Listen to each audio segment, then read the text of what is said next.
At mula po nga kanina, inoobserbahan natin yung mga miyembro ng media na nagtatangka pong pumasok dito sa La Vista Subdivision dito po sa Quezon City, kung saan nga po naninira ng dating Pangulo. Pero kagad po silang tinataboy ng mga gwardiya rito dahil nga sa bilin po ng pamilya Arroyo. Nais pong magpahinga raw muna ng dating Pangulo, gaya na rin po ng nabanggit ng kanyang tagapagsalita na si Ginang Elena Bautista Horn. At yun naman po ay pinagbibigyan rin partikular ng GMA News ang kahilingan po ng kanyang pamilya.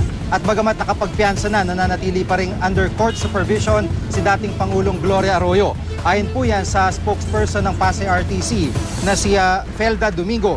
Kung naisin daw ng kampo ni Arroyo na bumiyay palabas ng bansa, dapat muna siyang magsumite ng motion to travel abroad.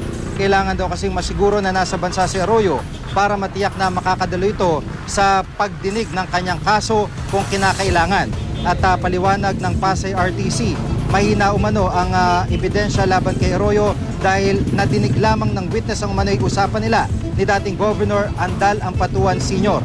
Maaari naman daw mag-file ng motion for reconsideration ang prosecution, subalit hindi ito makakadlang sa pagpiyansa ni Arroyo.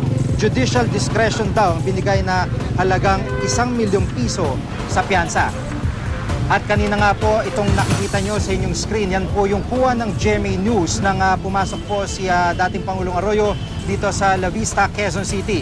Yan po yung coaster na nauna pong hinarang ng mga ralista dyan po sa may gate 2 ng Veterans Memorial Medical Center.